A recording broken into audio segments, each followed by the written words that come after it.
The following was recorded in front of a live studio audience at the Studio 21 Podcast Cafe.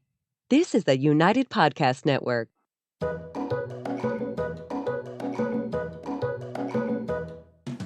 Welcome to the Quirky Dog Podcast, inspired by some of the quirkiest dogs you can ever imagine and the owners who love them. This podcast is brought to you by the quirky couple themselves, Scott and Jess Williams. Their aim is to educate and entertain. Here's Scott and Jess.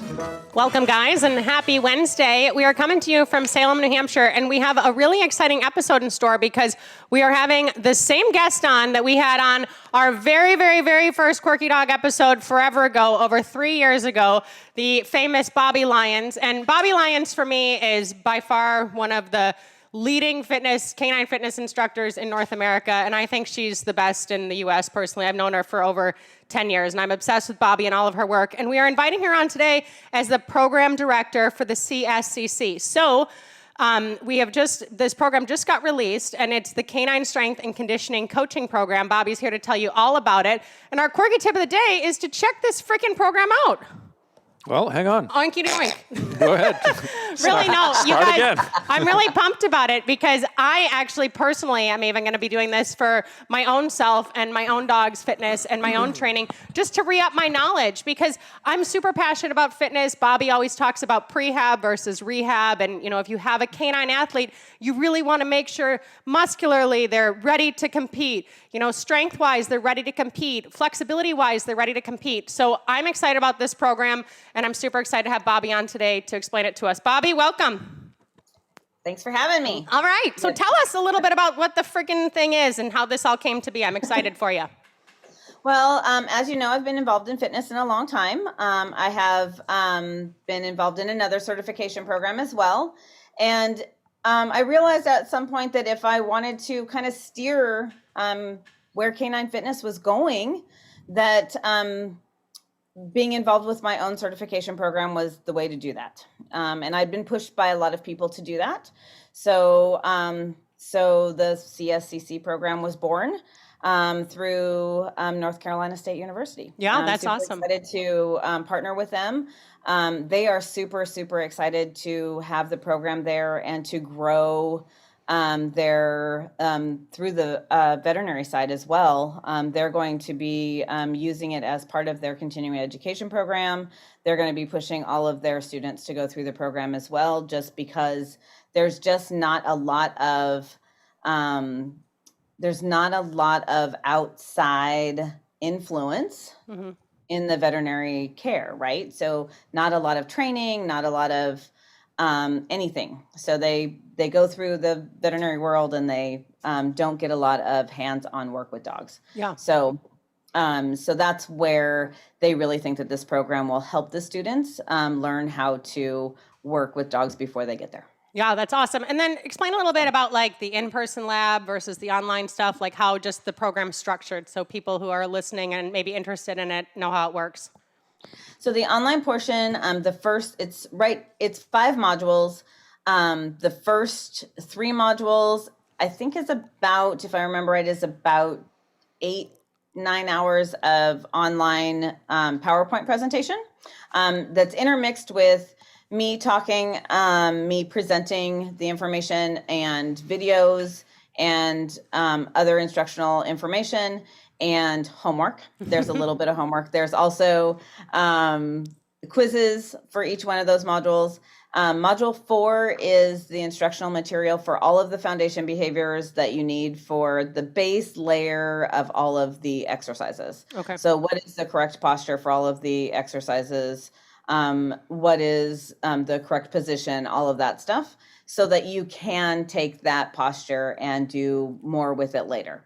I think that posture piece is one of those pieces that is very forgotten in fitness. People just take, a canine fit bone or whatever, and they throw their dog on it, and they're like, "Oh, we're doing fitness." Mm-hmm. Yeah. And they don't really realize that there's an actual correct posture for the exercises, and so they're not really understanding how to make sure that they're working the muscles that they intend to.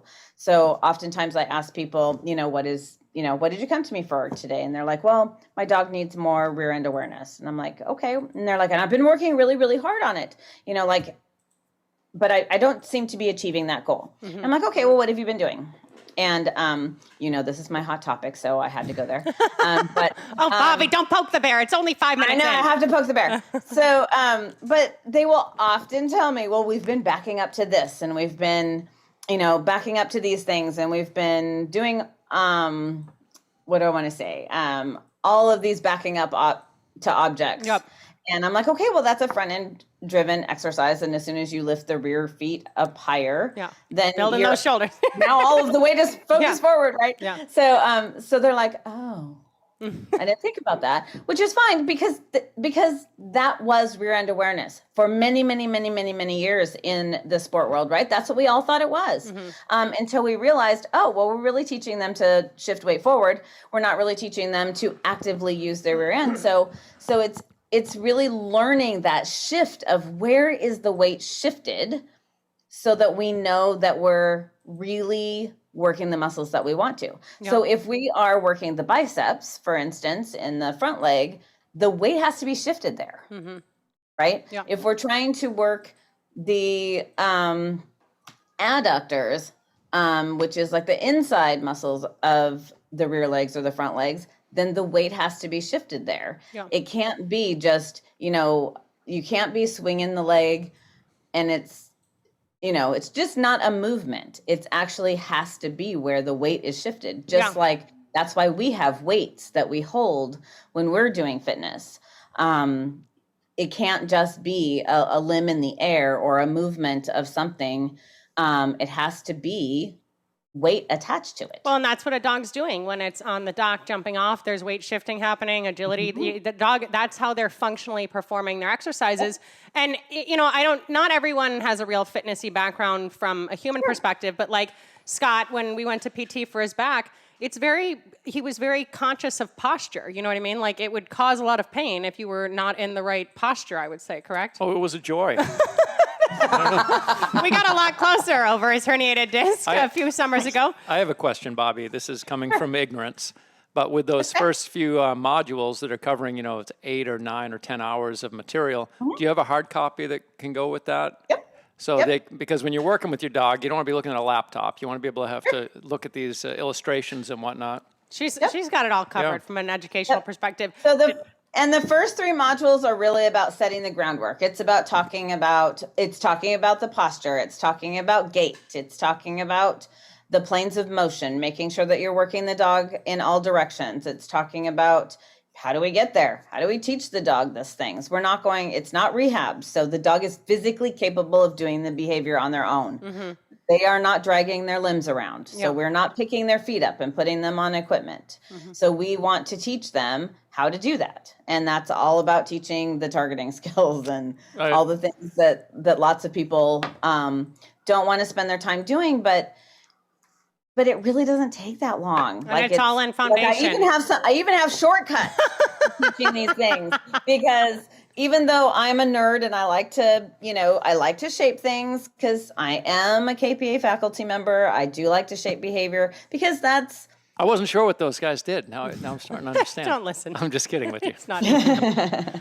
So, I do like to shape behaviors, but there are shortcuts that you can do that people can get by with without luring the dog across to equipment. And luring isn't bad. I show a different way to lure. Yeah, no, for sure. Because I don't want the dog to weight shift forward because they're married to a cookie the whole time. Yeah, and if they are married to a cookie the whole time, then they are going to be shifting weight forward. Yeah. One thing I noticed in the canine fitness industry over the past 12 years is I went to a seminar with Jess about 11, 12 years ago, and they didn't even have fitness equipment. That we were using human fitness equipment for dogs. Now there's a lot specifically made. I remember with the ball, they didn't even have a way to stabilize the ball. So you had to hold the ball, get the dog on the ball, which is the dog's naturally going to be stressed out about why am I getting on this mushy thing that I have to balance on. So there's a lot of stuff going on there that. And now we don't even use a ball. Yeah, that's what I mean. Now the ball is the most dangerous thing that has ever been on the market. Ball isn't even a thing. Now if you use a ball, you're a freaking idiot. All right, so let's talk about equipment. That's a good segue. So if you're going to take this program and you're either doing it to expand your business professionally, which honestly, you guys, like, we're here with you. We've been dog trainers in a lot of different areas. It's nice to be able to offer another type of class. If you feel like your facility is absolutely maxed out in what they can offer, you could be offering a canine fitness class through taking this program. Maybe you have a lot of students who are, dogs are athletes. They're, competitive students. Nose work, yes, it's a sport. Maybe it's not as physically taxing on the dogs, but things like agility, fly ball, dock diving, a lot of facilities have these types of things where you have these dogs that are coming and they're really athletically working themselves really hard. You could be learning this information to help those students. So tell me a little bit about if somebody's thinking about using this for their own sake or for a certification for a new career path or something, what kind of equipment should they have available for them? Really quick though, I'm going to back up to, I do want to give a shout out for just your average pet dog who needs to have something to do. Yeah, thanks for that shout out. That's a good one. And I also am going to do a quick shout out to Jairus Hightower, who has martial arts in New York City. He has fitnesses involved in every obedience class or manners class that he does. So the dogs do fitness and they do their manners work or their whatever. And they do swimming, they do treadmill work, they do balance work. They do all of those things in and amongst every single class that he has there, because he believes that the way he does things is you work the body and you work the mind. Yeah.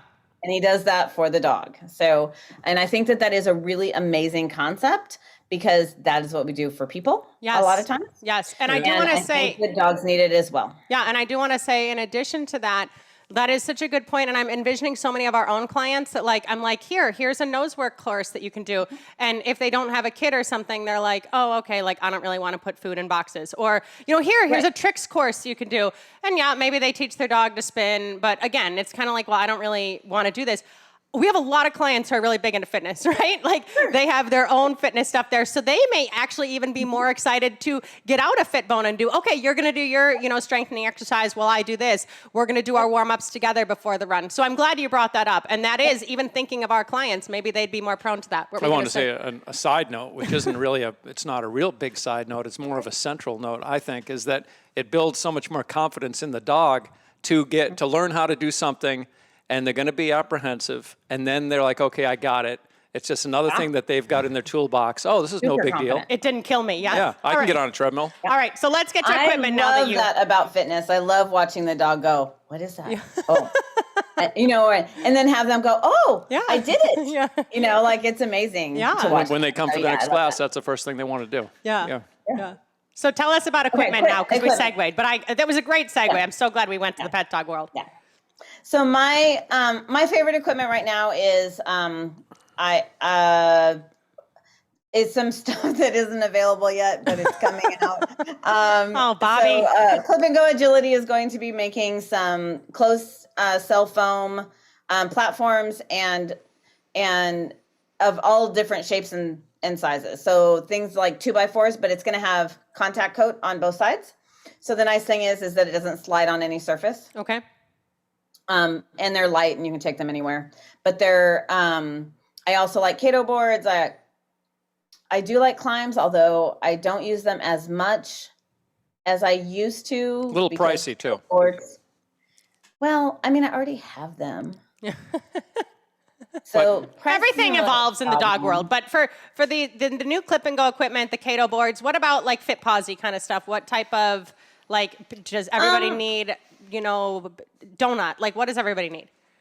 I always like the basics, I think if you're going to do fitness, you should have some unstable equipment. Mm-hmm. I always go for 2 small discs. I always go for, at least 1 canine Fitbone. Depends on the size of the dog though, right? So I do like 1 peanut. If you have a climb, I want a peanut that fits in the climb. I like, for bigger dogs, I do 2 peanuts. I don't actually stand dogs on peanuts anymore. Yeah. It's not my thing. I was going to say that. But I do 2 peanuts. I will stand a dog on 2 peanuts. And that is one of the uses for the climbs that I like, because you can fit 2 climbs together and they don't separate.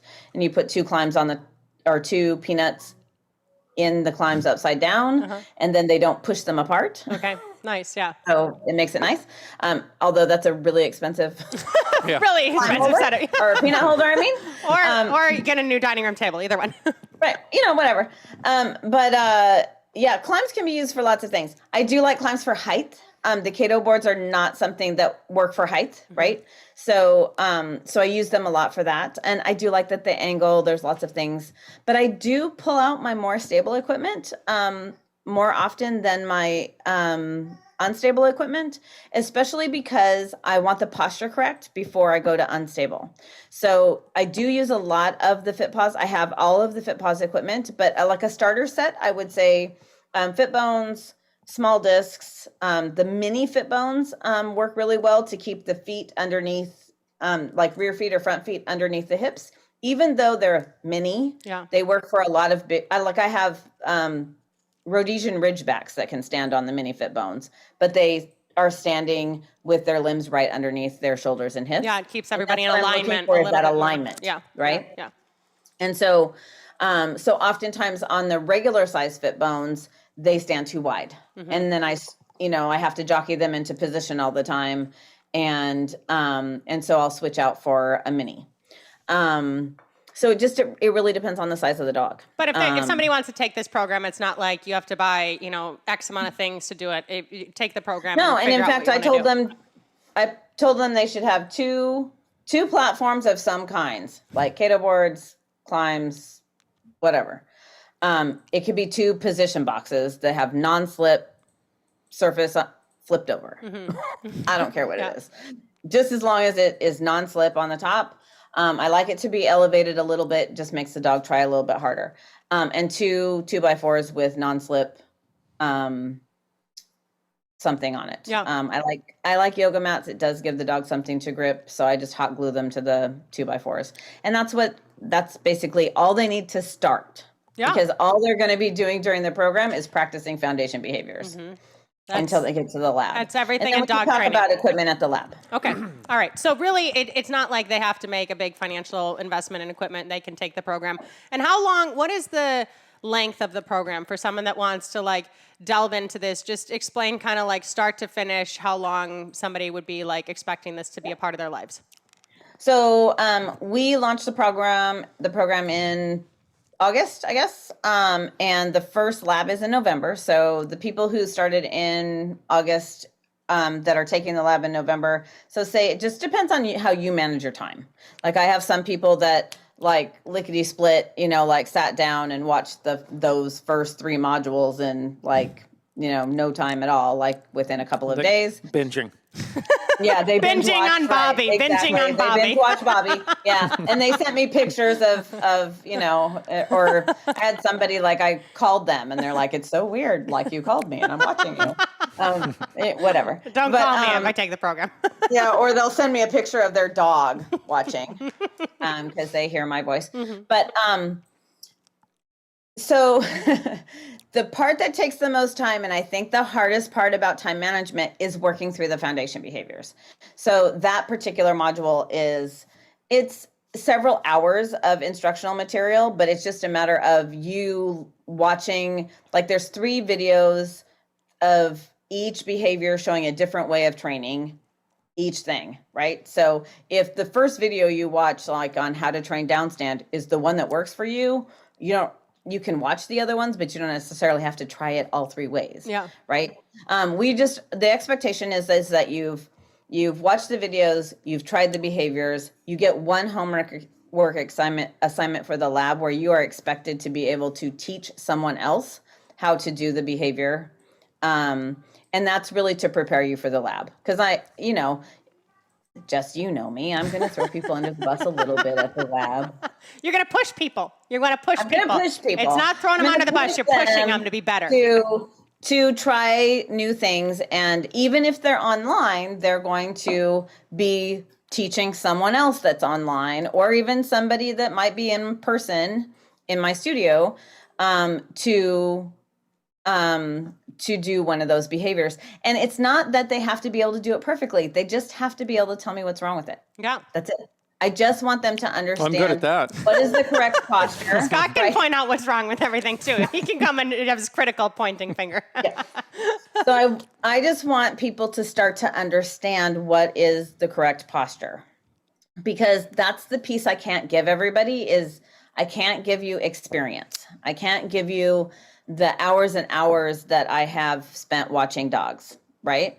And so I want them to get the practice of watching what's right about this, what's wrong about this, and not from a not necessarily right wrong perspective, but how can we change it, or can we change it? Like, how do we adjust it? Yeah. Does that make sense? Yeah. Well, like, because not every dog is going to look exactly the same. Yeah, but it is a kind of a right-wrong behavior in the sense that dogs, if they're in this cookie coma or if they're very high drive or something, they are going to do things positionally that may not feel as good to them as if they were in alignment because they want to work for us, right? Like this is why a dog who's severely injured can still fly itself over 20 jumps and get a blue ribbon. These are the dogs that we want as teammates and everything else. So being in correct posture and in alignment is not only benefiting the dog in front of you, but benefiting their future too, because repetition builds behavior, and ideally we want that body moving properly. That's the way I at least look at it. Yep, absolutely. I mean, I have somebody in my coaching program right now, and I was watching this dog had a very minor injury, came to me for return to sport, and after they did rehab and all that stuff, and the dog was jumping just very not confidently, was squaring off jumps, like I'm going to take every jump at a straight line. Yeah. Was just funky. Funky. Not rounding, not doing anything. And we did a lot of work to get this dog to shift weight to its rear. We did a lot of work to get the dog to engage its lower abdominal muscles. We did a lot of work to get this dog off its shoulders. And when I watch this dog jump now, it almost makes me cry. Yeah. Because I can see the confidence in this dog's jumping. And we did some jumping exercises that were, I'll say, outside the box. I'm not an agility instructor, but I wanted the dog to jump a certain way. And the dog is he's phenomenal now. Yeah. Like, he is faster. He's jumping more confidently. He's keeping bars up. It's amazing. Yeah. But this particular dog, like I said, the video that I saw versus the video I see now is it's just amazing. Yeah. No, and you think about it, we do it no problem for track and field, of course. Like, yes, we're going to go and we're going to work musculature and strength and everything else and football players. But then when it comes to dogs, sometimes we just think like, oh yeah, we'll just go to this class and then compete on the weekends and everything else. But the dogs need this. They need this support. Muscle mass. Let's talk about measuring muscle mass. This is a big one for me. So do you cover this in the course? Is this just talk about measuring muscle mass? We will. We'll cover it during the lab. It's not covered online, but we'll cover it during the lab. It is something that I want people to understand, because we're not doing rehab. What I really want people to understand is that if there's more than a centimeter difference, it needs to likely go to rehab, except in certain situations. And we'll talk about those. One of those is a healing situation. If it's a law enforcement dog, an IP or a Schutzen dog, or any sort of protection sport dog, any sort of healing dog, if it is more than a centimeter off on the left side, it doesn't have to go to rehab or anything. It is because they have done way too much healing, way too much. And I can correct that easily. Let me back up. With the proper exercises. I can tell them to correct it easily by healing on the right. But so we'll have to talk about these things. But what I don't want to get into is we are not building massive bodybuilders, right? So I had a situation with somebody a while back where her dog was popping out of the weave poles because the complaint was the dog was popping out of the weave poles, we'll just say. And when I met the dog in person, I couldn't move her skin because she had done so much static fitness exercises where the dog wasn't moving. She had made this little Kelpie into a little bodybuilder. Yeah. She was very, stiff. And And she had nice muscle. Yeah. But she couldn't move. Yeah. Yeah. And so I was like, okay, I wasn't going to see her for 6 months because she's actually in another country. I said, no static exercises from now until the next time I see you. I want you to move this dog through motion. I want you to do cavalettis, and I want you can do exercises, but she needs to move. Yeah. And when I saw her the next time, she was able to move. I could move skin. Yeah. She was not popping out of the weave pulls anymore, but the weave pulls were painful. No, I'm sure. And that's a good point that you bring up. Like, she couldn't bend. Yeah. She couldn't, you know. Everybody wants bulk, but really it's just to me about evenness. It's about evenness. So that's why I bring up muscle mass, because St. Cat and Iliosoa's injury when she was younger, that's how I first met Bobbie. She went and got stem cell at BOSM. I did on in-person private lessons, not in-person, I'm sorry, online support with Bobbie, and I've met her in person many times since then. And the whole point of this is you need to know what your dog's baseline is. So like Bobbie's saying, if it's over a centimeter, maybe your dog's already injured as of right now. Let's go back and look at that. But you'll start to see small differences. And then to me, muscle mass is one of the last things that should go. Like, oh, wow, it went down a half centimeter. The dog really isn't using this limb as properly anymore. So it's really important, just like with humans. If you have a good eye, you're always watching, like, how is that person walking? Are they walking even? What lead are they taking off from for this jump? All of that kind of stuff. So it's just about being keen with your eyes, in my opinion. Yes. And, you know, I think one of the things that people don't realize is, like, just going back to the healing dog, people don't realize that they're leaving that right side at risk. Yeah. It's not just me saying you're healing too much, you have a muscle imbalance. It's me saying you're leaving the right side at risk because it's not as strong as the left side. Yeah. Okay. And so, and this stuff happens all the time, right? And not just picking on healing, it's just a really easy one to pick on right now.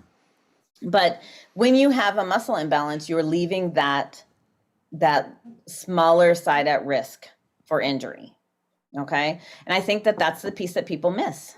Yeah. Is that it's not just that there's an imbalance. And by the time you have an imbalance, there's probably a reason.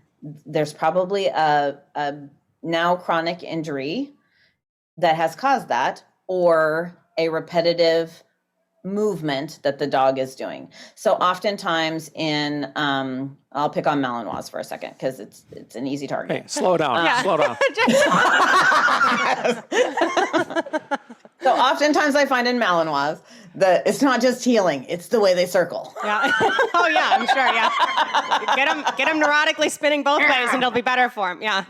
You're preaching to the choir over here. Right. It's the direction that they circle in the yard and the healing that causes the imbalance. And the spinning in the crate. You don't own them, but they have a preference of how they spin. That breed. I can see that for sure. I can see that for sure. Tell us a little bit about your home life right now, because you have some new stuff going on over there. You've been a busy little bee. I do. I have right now I have 8 little tiny mini American Shepherds with tails and dew claws, and they're super cute, and the little tails are going. And they're going to keep them all. That's my girl. Yes, they are. So excited. So how is it with puppies? You've never raised a litter of puppies before, right? What's going on I have not. These are a lot of new things for me with this. I had never whelped puppies before. I mean, as a kid, we lived on property and we had animals and they had babies. But I never, it wasn't purposeful breeding necessarily. And I wasn't like right there doing it, except for with a horse and bunnies. So my personal cats and dogs actually had their puppies and kittens under my bed as a kid, but I wasn't involved. With these ones, her first baby got stuck, tried to come out with its head up. And so she ended up having to have an emergency C-section, and we lost that puppy. And then Flurry, I actually whelped the first 2 puppies myself, which was interesting. The first puppy that came out was the one that I ended up having to spend 3.5 weeks feeding and keeping alive, because he was, again, I don't know anything about all of these things, but apparently they can be positioned where the they have like a lack of blood supply, where they're not getting as much nutrients. So he could basically look like a preemie. Yeah. So he's the first puppy I ever whelped before, and he comes out and I'm like, He looks small. This doesn't look exactly right. Oh, poor Bobbie. Okay. Yeah. And then I have another breeder on the phone and I'm like, I don't think he's breeding. And she's like, just rub him. And I'm like, I'm still rubbing. She's like, just keep rubbing him. and then he breathed. But he's doing pretty well right now, right? He's perfect. Good. He's perfect. He's like this week. He's a puppy. Yeah. He's finally a puppy. Good job. He's doing all the things on his own. I don't have to do I had to do all the things for him. But yeah, I have learned how to do amazing things. But Bobbie's turned into God now that she's bred her few litters. oh my God. Never. Yeah. It's a lot of responsibility. It's a lot. And there's a lot popping up. You know what I mean? And I'm sorry about that first puppy that you lost, but it's heartbreaking. Like it's not an easy to go. And Bobbie's so cute. I wrote her a few days in. I'm like, how's it going? She's like, I'm tired. There's bags under my eyes. She's like, I'm not sleeping much. So how's it going now that they're all growing up and chirping? And are they just messy and noisy and stinky? What's happening? They're great. You know, I'm so thankful that the weather here has been great because we've been able to take them outside every day. And extras puppies are, even at 3.5 weeks, we had them out in the yard. And at 3.5 weeks, they're like running and like literally chasing my husband in the yard at 3.5 weeks. Yeah. I was like amazed at how mobile they were. And where Flurry's puppies at 3.5 weeks, they were outside going, what's happening? Yeah. It was just having both litters has been really interesting because extras puppies are like, let's do it. Yeah. And Flurry's puppies, they're just a little bit behind. I mean, they're 9 days younger also, but they're just maturing at a slightly slower pace. And so it's really interesting to watch them. Just like I said, like at 3.5 weeks, they went outside and they went, wow. Yeah. Well, and probably for your sanity. Now they're running around. Yeah, and probably for your sanity, it's best that they're not all balls to the wall at the same time, or it might be. I can hardly keep these other 3 in their pen. Like I open the door and they're like, "See ya." Are you and Frank planning on keeping one, or what's your plan? We haven't really had a conversation about it. To be honest, you don't want to have it on the podcast? Get Frank in here. Come on, Frank. Let's make the decision together. My whole thing has been. If the right temperament fits, then yes. I mean, yes, all of my mini Aussies don't have tails and dew claws. Well, a couple of them had dew claws, but none of them have tails. And yes, I want one with a tail. And what is the reason for that? Just if you could explain for everyone else the benefit of a tail. Strongly believe and preach that all dogs should just keep all of their parts, but also they use their tail for so many things, for balance, for communication.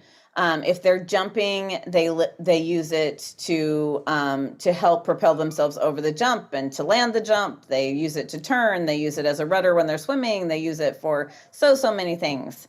If they don't have a tail, I mean, they learn to do all of those things without a tail. Yeah. But the reason for docking their tails, it just doesn't exist anymore. Yep. It's kind of silly that AKC it's still in the standard to dock their tail. So I actually, I won't talk about it too much, but I actually recently got into a argument with somebody about phantom nerve pain associated with the tail docking, right? And she's like, it's all anecdotal. There is no actual science that says that that's actually a real thing. And I'm like, well, what I can tell you is that one of mine used to squeal all the time until we did cold laser actually on her. And now she doesn't do it anymore. It happened with Bam. Bammer, my rat terrier mix, she always had chiropractically needed to be adjusted and get that fixed. But definitely she had that going on too. So everybody's... She will turn around and squeal. But I was just like, anecdotal or not, it was there. And I have so many clients that talk about it. But and some of it has to do with how the tail is docked. Yeah. There's different ways that the tail is docked. But again, why?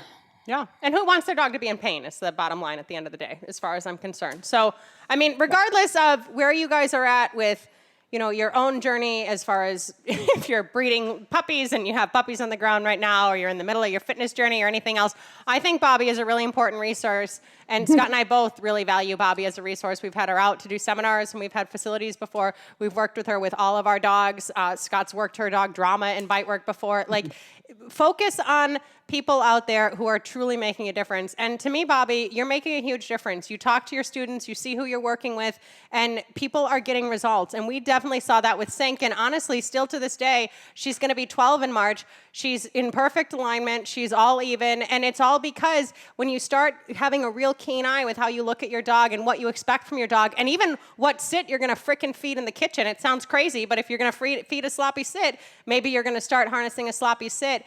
What you work with matters. So honestly, as far as the fitness situation goes, the press release for this new program that came from the North Carolina State University for the CSCC will be on the Quirky Dog website on Bobbie's episode link. And then the link for getting enrolled or whatever else, it's going to be in the description, but it's ncsuvetse.com and then /canine-fitness-CSCC. Bobbie, is there anything else you want to say about the program or something else? We're excited for you. Congratulations. And I'm pumped about it. I really think that the world needs more fitness. The more of this we can have for these dogs, the better it'll be to see rehab specialists, I guess, because they're so damn busy right now. You can't even see them.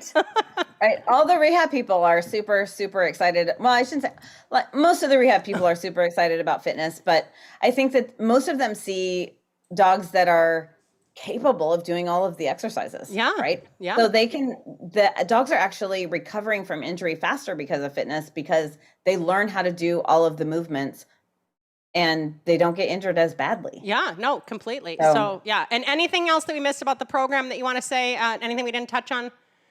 I guess let's go back just really quick to you asked how long it takes to go through the program, and Sorry, the November lab we were at. Yeah. So I think it just depends on how fast you want to go through the program. The lab itself is 3 days. So the online portion, like I said, is about 8 hours, and then the fourth module is all the training. So it's however long you want to spend on that. You can spend, depending on who you are. You probably shouldn't binge train your dog. You can binge Bobbie, don't binge train. Yeah, you have to spend a little bit of time. And the fifth module is really just example workouts for like agility dogs, flyball dogs, pet dogs. There'll just be like an example workout for different situations. Okay. And then the lab is 3 days, and there's case studies that'll be due within 60 days of the lab, and then the final exam. Okay, great. I think it sounds awesome. And it's open enrollment, correct? Like it's open enrollment. You can enroll anytime. Okay. And then you just basically, once you enroll, you get to pick which lab you go to. Yeah. So you can enroll in the online portion. I think the way it's set up is they want you to go through the lab within a year of enrolling the online portion. That sounds reasonable. The nice thing about it is you can pay for the online portion, and then you can be like, okay, I'm done with that portion. Now I want to pay for the lab, and and you can kind of pay as you go. Or if you really are like, no, I really want this lab, then you can pay for both at the same time so that you definitely get into the lab that you want to, which a lot of people do. Okay, awesome. And right now the lab it's virtual and in person. So if you want to come and train with me in person, you can come to my studio and train there. And then if you are incapable of doing that, you can be online. And so I will run a hybrid environment. Okay. The only one that will not be that way right now is the one where I will be in North Carolina at Carolina Ranch in March. That one will be in person only. Okay. And I think it's just because they don't have the ability to offer the hybrid. The hybrid. Yeah. Mm-hmm. And if you haven't seen Bobbie in person, she's super fun. So I would opt for the in person regardless. And my place is really well positioned. There's food and all kinds of puppies. Stuff really within walking distance of my place. So a dog-friendly hotel. In February, my place is going to be expanded to twice the space, so I'll be able to accommodate more people. Oh, great. Right now I can only accommodate 10. but after February, I'll be able to accommodate more people in person. Sweet. So. I haven't actually been out to Bobbie's location, but I've seen her probably 6 places throughout North America. I know, other places. I know, I always travel. But no, I do. That's a bucket list trip for sure. I want to get out there. And thank you for, having this program. You have a lot of faculty endorsements. You have a lot of people working with you with this. And people need this information. I think this is good information to get out to the dog owning public, the, sport competitors like we talked about, a lot of stuff. And as it gets to be winter here, I mean, Maine's getting cold. We're starting to close up shop. The sweet potatoes are going to get pulled. There's not as many outdoor activities that I want to be doing when there's, 2 feet of snow on the ground. So I'm excited to dig into this for our own dogs and go back to some foundation stuff for us. And I'll keep you guys updated with how that's going for us. Anything else, babe? I have a quick question unrelated to the course. Oh, here we go. And Okay. I know we're going to wrap it up, but I've been getting out jogging, and I've taken my Malinois out for some short jogs on the street. And, I get back, I do like 1.5 miles with him. I'm not pushing him hard or myself. But the last time I came back from that, I'm thinking, is there any safe amount of pavement running for a dog? Because if I can keep going. I mean, I can start doing 3 miles and then 5 miles, but I'm really hesitant to take my dog out on the pavement, pounding him for 5 miles. But do you think they'll just build up and be good, or do you think it's just a recipe for something down the road is going to start happening with that impact? How old is he? 7. Okay. Has he had any previous injury? No. Okay. He's a great dog. He's perfect. He's perfect. Okay. That's the problem. So, he will never stop, and he will probably hide an injury too. Right. So the answer is kind of deep, I guess. Originally, I was told by an orthopedist that it was perfectly safe to jog with your dog or trot them on pavement 20 minutes 3 times a week, which is not very far, right? Like That's about what I'm doing now. Yeah, so it's about what you're doing now, like a little warm up, trotting, cool down, whatever. But there's really no science that supports that. Does that make sense? Like there's nothing out there that really says you should only do this or you should only do that. I have people like in Europe that do like 15-mile forest runs with their dogs on a regular basis. I have clients like that too. Right. So the answer really is they need to be built up. So good example. I have a law enforcement guy next door. He gets his first Malinois ever. And in that first week, he tries to take him for a run at a year-old. And he says to me, he doesn't like to run. And I'm like, you just got this dog. He doesn't know you. Yeah.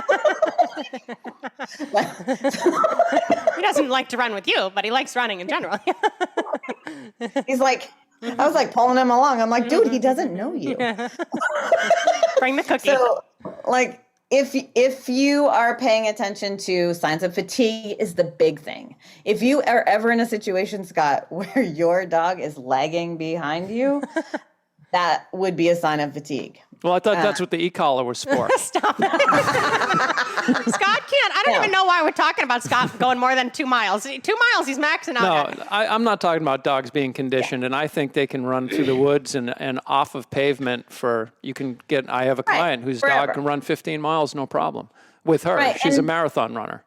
Off leash, they can regulate their own. Like they can stop and rest, they can do, but on leash, all you really want to watch for is signs of fatigue. The big thing is that most people don't see the signs. Yeah. Right. Like if your dog slows down in legs, if they are, dropping their head a lot, if they are, you have to know your dog and their signs of fatigue. But signs of fatigue is what should be stopping you. And it shouldn't be the sign of fatigue that tells you to turn around at the furthest point from the house, right?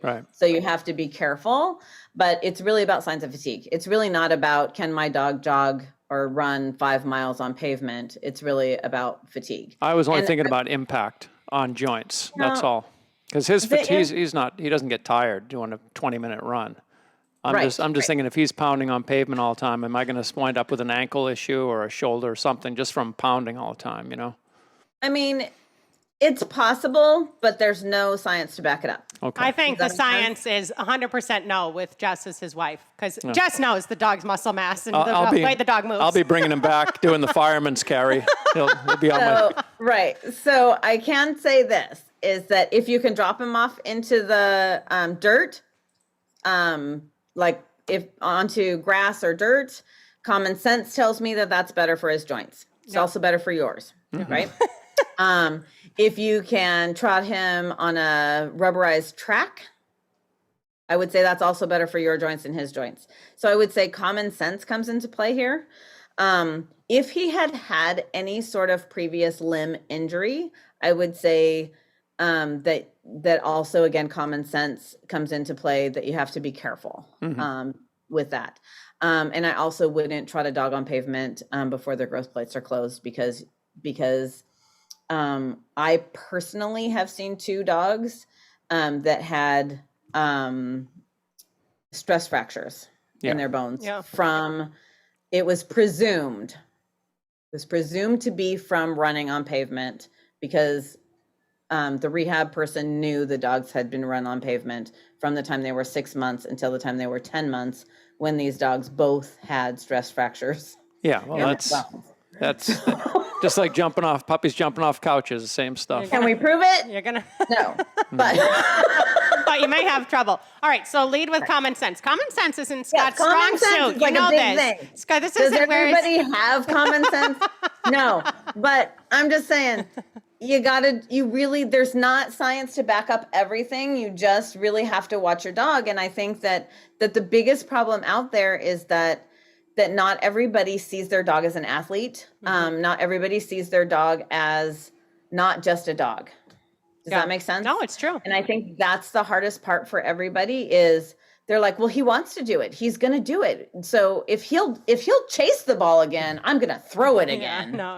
Right? No, they'll go forever for us. They'll go. Some dogs will literally go until they drop. Yeah, no, it's true. So we have to be their advocate, and I'm with you. Well, that's why I asked. No, there you go. He's being his advocate. Because I know Look at you. when I get out there, I'm feeling pain. Oh, yeah. I'm like, why the hell? He doesn't want to. I'm 10 minutes down the road thinking, is this a good idea for me? Maybe I should be home in bed. He's not going to make it 5 miles himself. I'm like, why are we talking about this for 10 minutes? Bobbie, thank you so much for your time. Thank you for taking time away from your 2 beautiful litters of puppies. If you guys haven't seen them, they're the cutest freaking things ever. And you guys, check out this program, the CSCC. Click on the link below. I'm going to do it. I love Bobbie Lyons. Thanks for coming on. Good to see you. Thanks for having me. Yeah, thanks. 150 episodes later, we'll have you back again. Take care, Bobbie. All right. Bye. Keep it quirky, guys. The views and opinions expressed by the hosts, guests, or callers of this program do not necessarily reflect the opinions of the Studio 21 Podcast Cafe, the United Podcast Network, its partners, or affiliates.